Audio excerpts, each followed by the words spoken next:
n'empêche pas un événement de se réaliser. C'est pas comme un système d'approbation. L'alerte va être lancée seulement après que l'événement est arrivé ou déclenché. C'est-à-dire que on a un écart par rapport à une situation particulière, ben, l'écart a déjà été réalisé, ben, c'est juste que quelqu'un doit le savoir.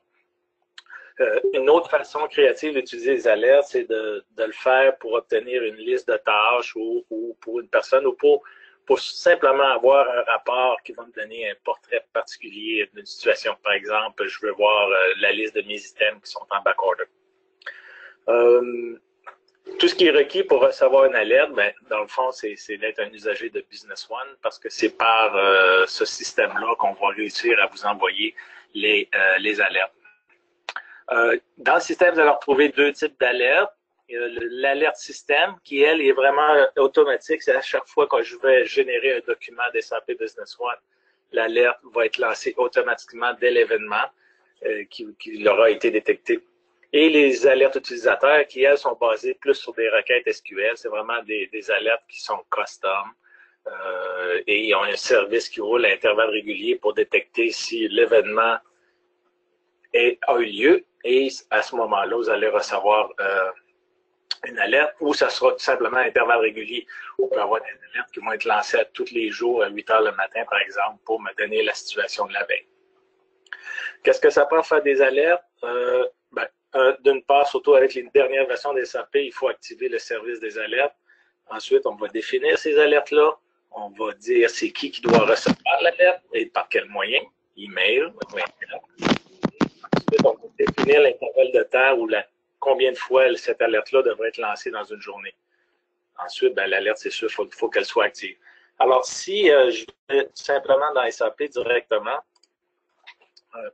pour définir les alertes, vous avez dans le module administration, vous avez une fonction ici qui s'appelle fonction d'alerte. Vous allez retrouver toutes les alertes disponibles pour votre compagnie.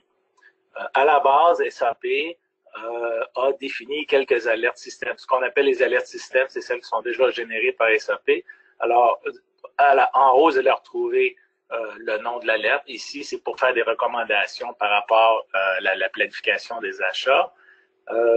L'alerte est active et ici, présentement, ça dit que c'est seulement Jason Butler. Je suis logué présentement comme Jason Butler et ça va me dire que moi, je devrais normalement recevoir une alerte à chaque fois que je suis ici. La condition qu'on a décidée, ça veut dire qu'à tous les jours, je vais avoir une alerte qui va me rappeler que je dois faire quelque chose par rapport à la planification. Ces alertes-là sont toujours reliées à des documents. Dans ce cas-ci, ben, s'il y a des recommandations pour des appels d'offres, pour des commandes fournisseurs ou des ordres de production, demandes de transfert, l'alerte va être lancée. D'autres types d'alertes qu'on pourrait retrouver dans le système, si vous avez défini des budgets et qu'il y a des écarts par rapport au budget, ben, vous activez cette alerte-là, vous dites à qui il devrait être notifié et selon le type de document, vous allez être notifié automatiquement aussitôt qu'il y a une déviation. Vous allez pouvoir ici dire, OK, ben, si je dépassais mon budget de 100% ou 10%, 50%, etc., ça va fonctionner. Une autre fonction système qui existe, c'est une déviation selon un escompte. Je pourrais dire ici qu'à chaque fois que je crée un document et que j'ai accordé un escompte de supérieur à 20%, il faudrait que mon supérieur soit notifié. Ou je pourrais avoir plusieurs personnes. Je pourrais avoir décidé ici, je prends ces quatre-là, je mets ça à jour. Mais ces quatre personnes-là vont avoir la même alerte en même temps. Basé ici, dans cette condition-là, sur des offres de vente ou des commandes clients. Ça, c'est les alertes système. Déviation selon la marge, des trucs comme ça. Déviation selon le commitment limit, ça veut dire les engagements qu'un client aurait pris. Quand vous avez défini le maximum d'engagement qu'un client pourrait prendre, vous aurez ce genre. Ensuite, on va retrouver déviation par rapport aux limites de crédit. Ça, là, il est souvent populaire parce que c'est fun à voir qui sont mes bons payeurs ou pas.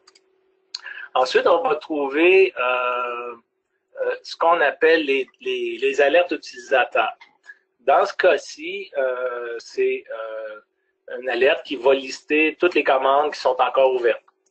Si j'active cette alerte-là, je pourrais me l'envoyer ou je pourrais l'envoyer aussi à un autre utilisateur en même temps.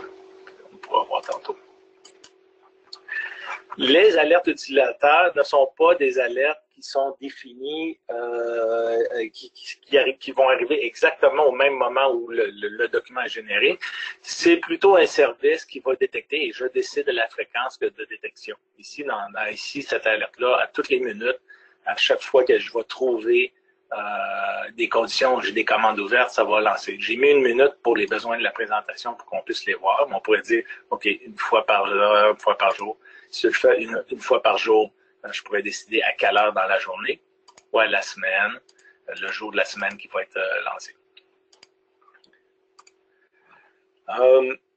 Les requêtes spéciales, c'est vraiment basé sur des requêtes SQL. Alors, dans ce cas-ci, si j'allais voir mes alertes, j'en ai une que j'ai appelée OpenStyle Order. Dans le fond, ce que ça fait, oups, on va aller chercher ici. Outil, requête, gestionnaire des requêtes. Tout ce que je fais ici dans ma requête, c'est de lister un numéro de document, c'était quoi mon code client, c'est qui mon client, un code de représentant et le total du document. Oups, on ferme ça. Quand je me sens à jour, si mon alerte est active, ça va rouler l'alerte en question. J'ai d'autres alertes, j'ai des commandes en retard, j'ai des commandes partielles, c'est-à-dire qu'ils n'ont pas tout été reçus entièrement, etc. Il n'y a pas de limite au nombre d'alertes qui pourraient être reçues dans le système. Une fois que le système est lancé, ce qu'on va retrouver dans le système, c'est que vous allez avoir une fenêtre d'alerte qui va être lancée ici. Et périodiquement, on va vous donner de l'information par rapport à des événements. Quand vous les voyez en gras, ça veut dire que l'alerte, vous l'avez reçue, mais vous ne l'avez pas consultée. Je pourrais aller voir la première alerte ici qui venait d'être lancée. Ce qui est le fun avec ça, c'est que ça nous donne une liste complète des événements. En fait, comme on voit ici, c'est la liste des bons de commande ouverts. Je vais retrouver en bas toutes mes bons de commande telles que j'avais définies à ma requête. Et je pourrais même aller consulter une commande et faire une action par rapport à celle-ci si le besoin en est. Alors, c'est pas plus compliqué que ça, les alertes. Comme on a vu dans les moyens pour acheminer les alertes, il y a le moyen interne. Le email est aussi disponible. Si vous avez défini une fonction de lancement des mails comme le SBO Mailer ou on a défini une adresse SMTP dans le système, vous allez être capable de recevoir sur votre téléphone les mêmes alertes. Ça va pour les alertes. Pas plus compliqué que ça. Si on retourne du côté workflow. Un workflow, c'est un petit peu plus sophistiqué qu'une alerte, c'est-à-dire que lui, ça va servir à automatiser un processus et à notifier un usager qu'il a une tâche à compléter. Permet même, dans certains cas, de changer le statut de certains champs ou de changer la valeur d'un certain champ dans un document. Les workflows ils sont gérés dans une fenêtre de suivi qui est séparée, c'est pas mélangé avec les alertes.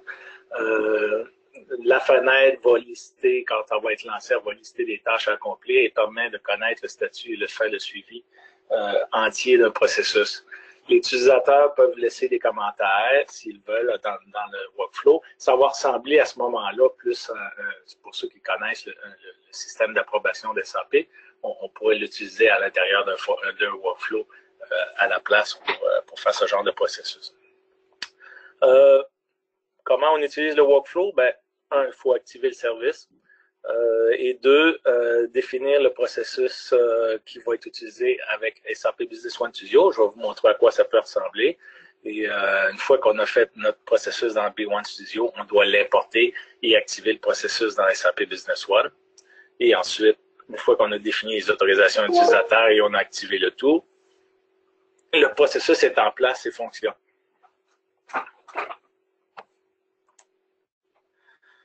Alors, un workflow, à quoi ça ressemble? Si on va dans Business One Studio en passant, il n'est peut-être pas installé de base chez vous, mais c'est juste, ça prend rien de spécial. Si je vais dans SAP, oups, Dans la portion outils, vous avez une section qui s'appelle SAP Business One Studio Suite et il y a à l'intérieur SAP Business One Studio.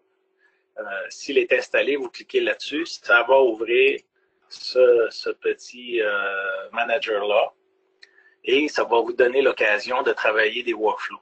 Ici, j'en ai tout simplement un qui est déjà prêt, qui sert aux fins de la démonstration.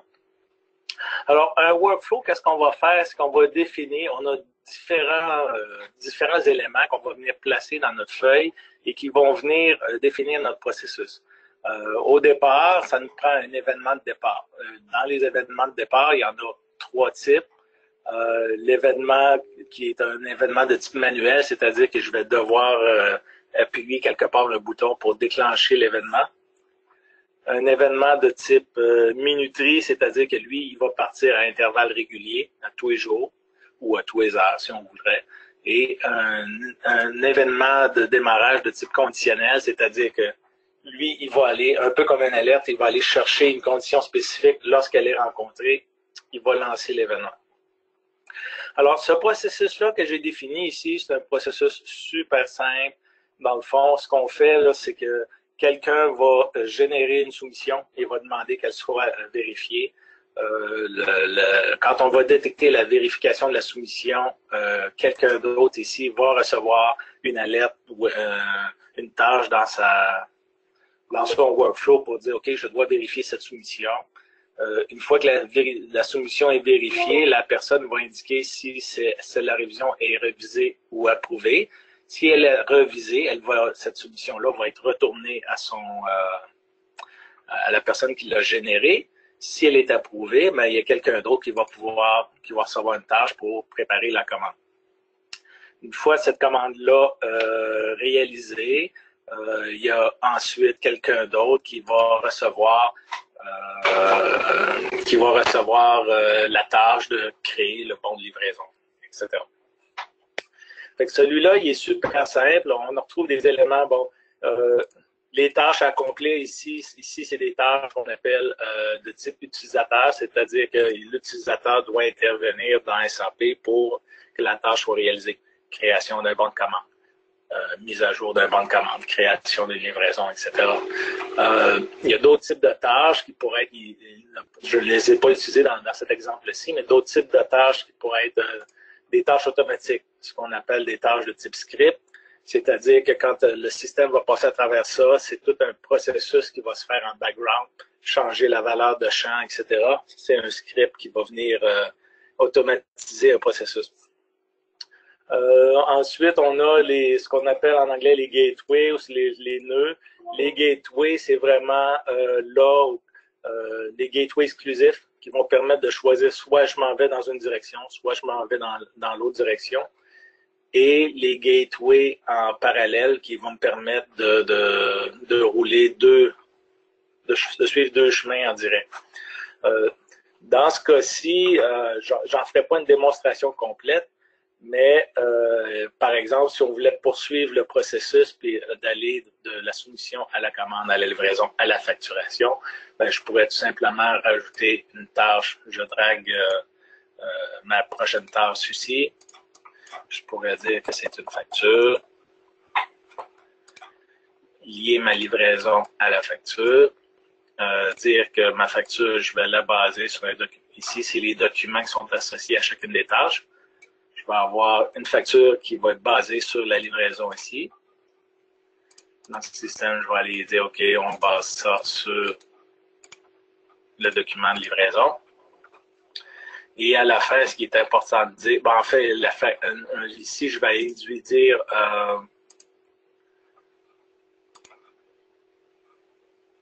ici, après, on va aller dire, une fois que j'ai fait ma facture, ben, je termine mon processus. On va peut-être éliminer celui-là ici.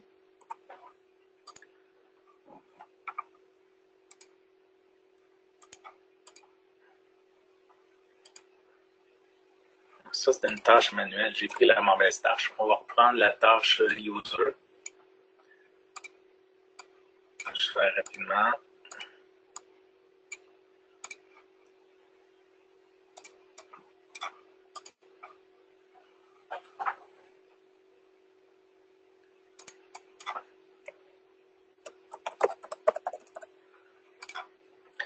Et ici, à la fin, je vais faire ça comme ça. Puis là, ça va définir mon processus. Alors, je vais avoir inclus la facture.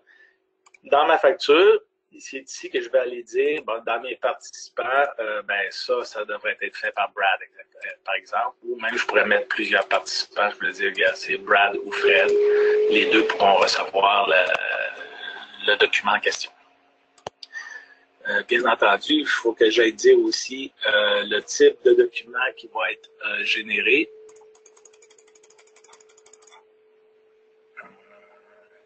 Quelque part, il y a une facture là-dedans. Ici. Et ici, je vais avoir une facture. C'est le but du processus. Une fois qu'on a fait ça, on sauvegarde notre processus.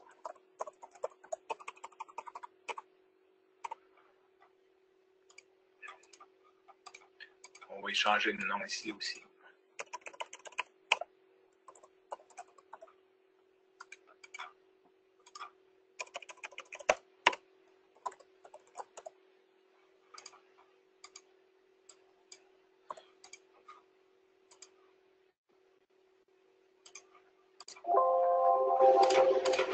Je peux vérifier mon processus pour voir s'il est correct. Il n'y a pas aucune erreur détectée, alors je l'ai bien sauvegardé. Une fois qu'on va avoir défini notre processus, il va pouvoir être importé dans le système. Dans la page suivante, c'est juste pour vous montrer, j'ai été un petit peu plus loin que le processus précédent. C'est que dans ce cas-ci, non seulement j'allais à la facture, mais j'ai couvert un cas où il pourrait avoir une livraison partielle. Dans ce cas-ci, une fois que j'ai fait ma livraison, je vais vérifier si la livraison est complète ou partielle. Si elle est complète, je m'en vais faire ma facture. Si elle est partielle, ben là, je vais devoir à ce moment-là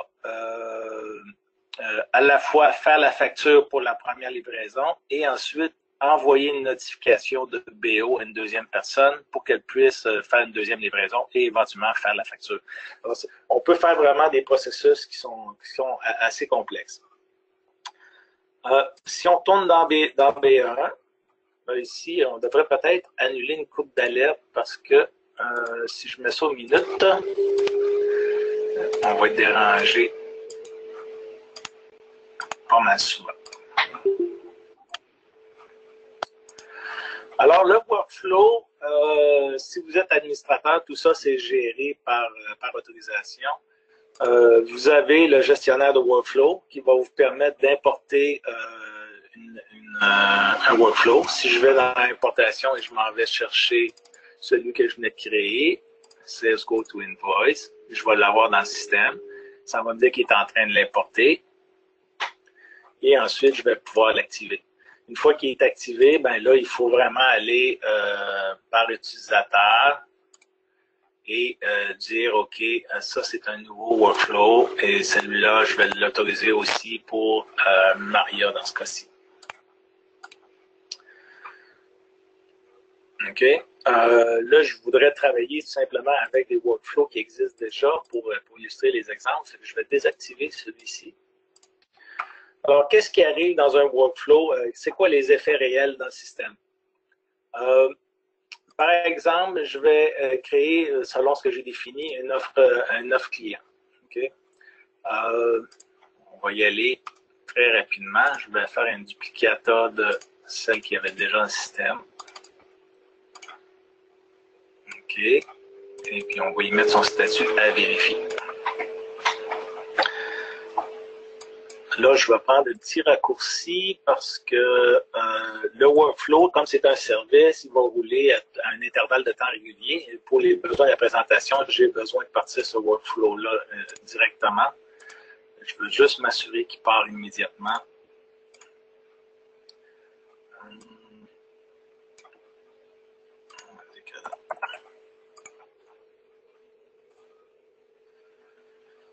Alors, normalement, dans mon processus, là, j'ai lancé le processus, je devrais retrouver, et on le retrouve ici, j'ai une fenêtre qui se retrouve ici, qui se trouve ce qu'on appelle la réserve de travail. Okay? dans la réserve de travail, on va retrouver toutes les tâches qui sont à accomplir. Vous pouvez les filtrer par non terminé, prélevé, en cours, etc. Dans ce cas-ci, je vais prendre celle seulement que moi, à laquelle j'ai été attribué. Alors, ce qu'on m'a dit quand la tâche a été attribuée, bon, ben, le manager devait vérifier cette tâche-là. On peut aller voir le détail. Okay. Je pourrais même ouvrir le document s'il faut. Oups, il ne veut pas. Est-ce que j'ai le bon code?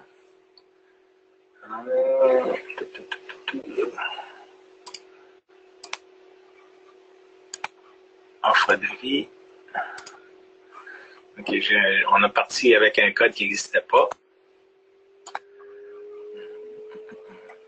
On va se créer une nouvelle instance.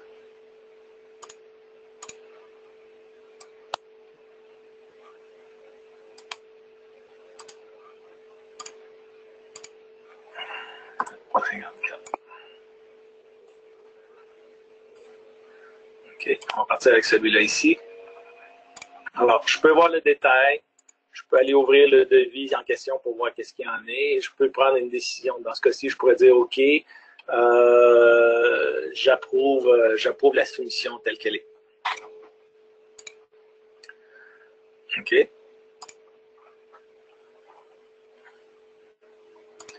Une fois que je l'ai traité, en fait, en poussant le bouton traiter, le document ouvre automatiquement, j'ai approuvé. Le système va avoir approuvé la soumission. J'ai d'autres usagers ici qui se retrouvent. Ici, j'ai Tom qui, une fois que j'ai approuvé le truc, je vais recevoir une tâche pour créer la commande client. Alors, s'il va ici et qu'il veut voir le détail, il va voir que c'est pour la même soumission et qu'il va y avoir une tâche à créer. Est-ce que c'est la même? 353. Donc, ça, c'est pour une qui est déjà fermée. Alors, c'est pas à Tom à qui je l'envoie. Peut-être à Maria.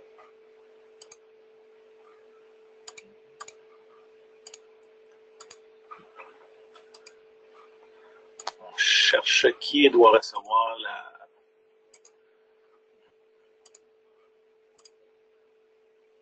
Ce sont des vieilles tâches. Alors, je n'arrive pas à retrouver la tâche en question.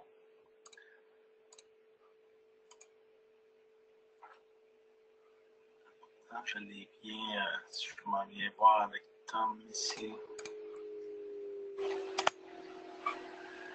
La tâche est bien approuvée. Elle n'a pas été traitée.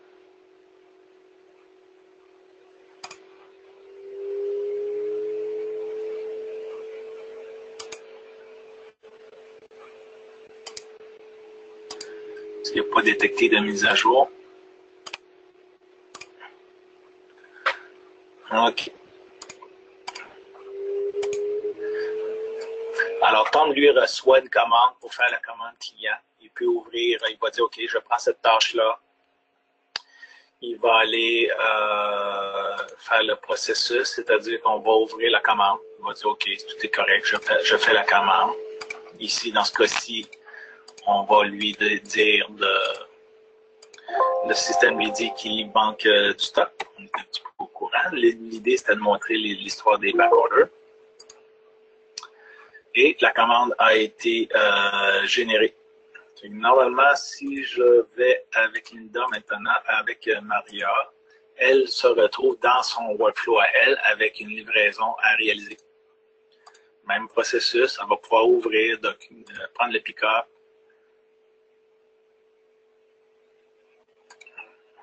faire le processus de livraison. Dans ce cas-ci, on voit qu'il manque du matériel. Alors, il faudrait faire... oups. Effacer la ligne, effacer la ligne.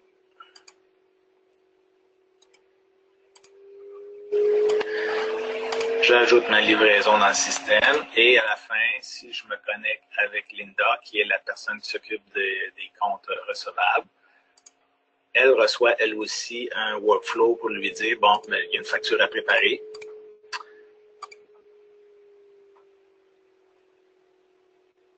et je peux procéder avec la facturation. Ce qui est intéressant avec ça, c'est que dans la dernière version du workflow, comme il y avait un chemin parallèle, c'est qu'il y a une des personnes qui reçoit une deuxième notification, Maria ici. Voyez-vous, la première fois, c'était pour effectuer une livraison et la deuxième notification, c'est pour lui dire qu'il y a un BO.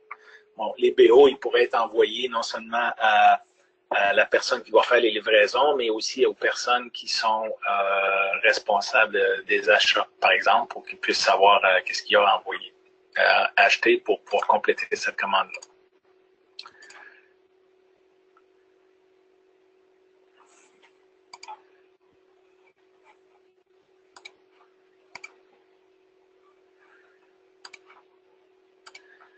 Et à la fin, on retourne avec Linda pour son dernier processus. Ça, c'est mon BO qui est à facturer et je vais pouvoir facturer le BO à la fin.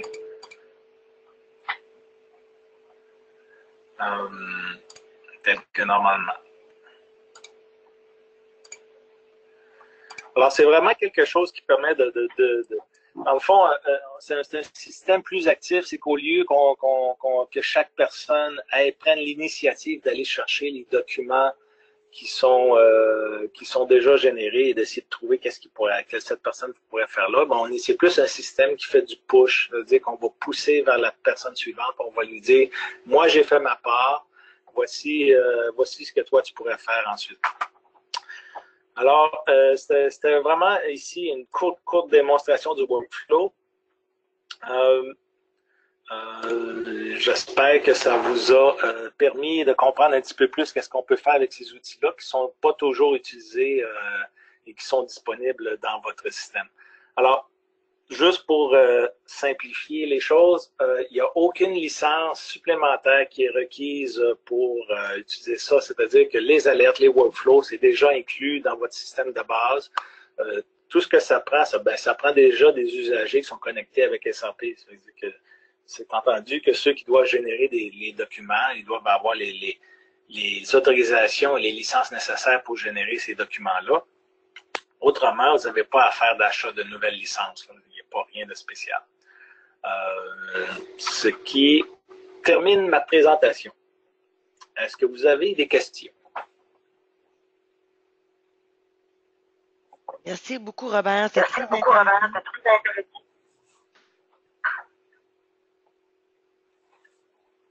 Il n'y a pas de questions? Donc, merci tout le monde. Merci, Robert. On se reparle dans 2 semaines pour la présentation sur les cockpits ANA versus SQL. Si vous avez des questions, envoyez-moi un courriel. Merci tout le monde. Merci, Robert. Merci. Salut, bonne journée. Salut.